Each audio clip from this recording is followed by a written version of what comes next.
What's up guys, how's it going? Welcome back to another video. I just wanted to talk a little bit more today about how to be more accountable and how to just improve your values and things going forward. I always talk about meaning and trying to add meaning to your life and finding some values, and I think a great way to do that is to be more accountable with yourself. And I think one of the best ways of being more accountable with yourself is to look at facts over feelings. And I don't mean that to, disappoint people about their feelings. I'm not saying feelings aren't important. It really depends on what you're doing. If you're trying to feel less sad, if you're trying to feel more present, if you're trying to have a more meaningful relationship with people, like your parents, your family, your siblings, your friends, your significant other, then of course, paying attention to your feelings is important because you're actually trying to improve your feelings. But what I'm saying is, if you're trying to improve your self-love, like I said, and I always go back to that and I say, if you want to improve your self-love, find some values, find something that you feel meaning to, and try and, try and converge all of those things. So your actions, your character, and your values, and your meaning in life, try and bring all of those together, okay?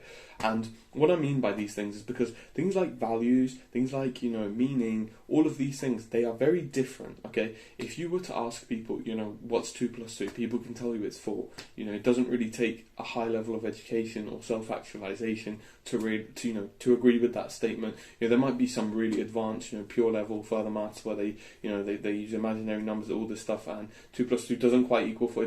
But for the vast majority of people, 2 plus 2 is 4, okay? But if you were to ask someone, how do you define your values? What are your values? How do you define your feelings? How do you define your character? How do you define you know what I mean? There's a discrepancy between these things. And so it can be very difficult to track or to monitor these things. That's why I say facts are over feelings in this matter.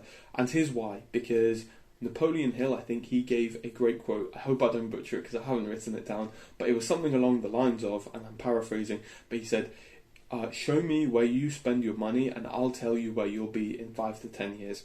And essentially I think what he's saying is really useful here, okay?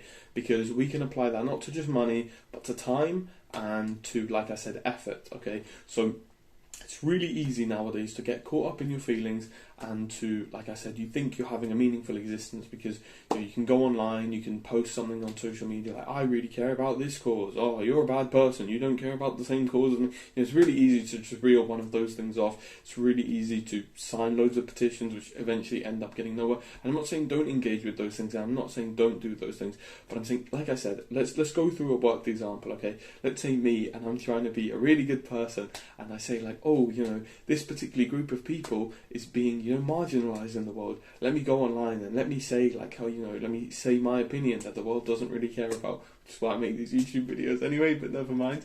But let me say my opinion, which no one cares about, and, let me just, bully other people for not thinking the same way as me, okay, fine. And then let's say that you look at my time, you look at my personal life, and those same group of people who are marginalized, right, I don't show them, any extra attention in my, day-to-day life. I don't pay them any attention. I don't listen to their problems. I essentially don't really give a monkeys, okay? And so what is really going... that makes me sound like an evil person, but I'm just running through an example which I think everybody can relate to at some point in their life, that you feel like you're working towards a cause because you're doing things, but you're really actually doing nothing. You're just wasting time.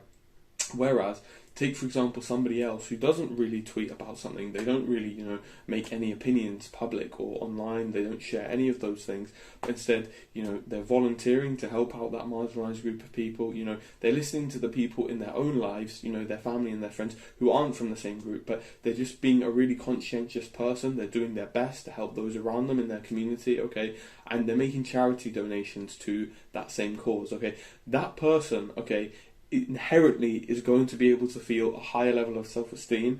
They're going to be able to, like I said, help out their community more, and they're going to love themselves so much more, okay, because they have clear values and they are actually, there's tangible evidence of that. That's why I say facts over feelings, okay? You can look at their bank statement. I'm not saying it's like a comparison or it's necessarily, like a contest, but I'm saying, like I said, all of these things, values, actions, beliefs, these sorts of things, they're very difficult to measure. That's why if you can do something that's tangibly measurable or tangibly observable, you can see, okay, like I am actually taking action towards this. Okay, actually, like, yes, I am working on those things I believe in. So that's why I think it's really important. So like I said, it's really easy for me, for example, like I say, I always promote, reading on here, okay? It would be stupid, okay, if I didn't spend any money on reading, okay? But, I'm not going to put my bank statements online to, show everyone, but for example, I'm subscribed to Audible, I'm constantly buying new books, things like that, okay? So things that you believe in, you have to be able to, like I say, facts over feelings. It's really easy to say,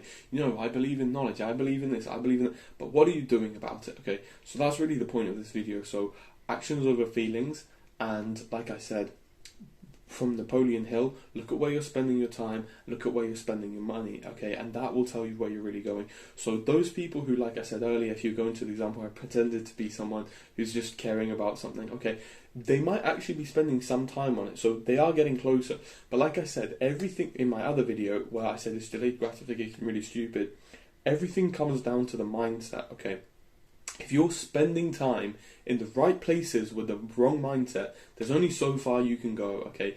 You don't need another person on YouTube to tell you that social media is bad, but there's plenty of benefits of social media, okay? You can find mentors, you can find literally okay, let's say you like bodybuilding, there's hundreds of hours of, top bodybuilders training, their diets, their philosophies, all the mistakes they make, all there. You can go watch it. You don't necessarily need to, go out and interview them or read all these books anymore. Okay, there's great benefits of social media. If you want to start a business, same thing applies. Everybody has logged, people have started out businesses, they've literally gone and on YouTube, they've literally gone and shown you, what they've made in their first month, what they've lost, okay? People who have started a YouTube channel, again, it just goes on and on. There's plenty of benefits to social media, okay? But likewise, as I was saying, if you are in the right place with the wrong mindset, like I said, if you're in that consumerist mindset, I'm just distracting myself, I'm just, looking for something to, you're not going to get the benefits. Like I said, it's all about accountability, and look at, so look at your time, where are you spending it, look at your calendar,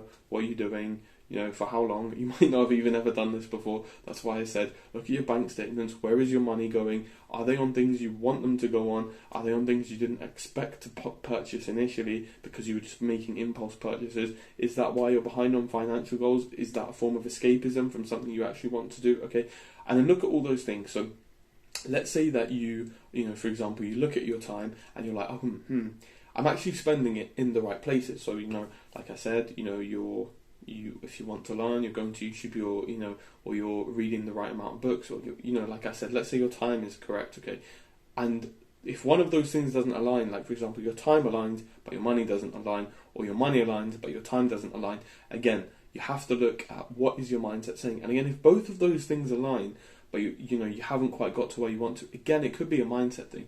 But likewise, it's quite hard to just give it's 100% this. In most cases, it probably is a mindset thing.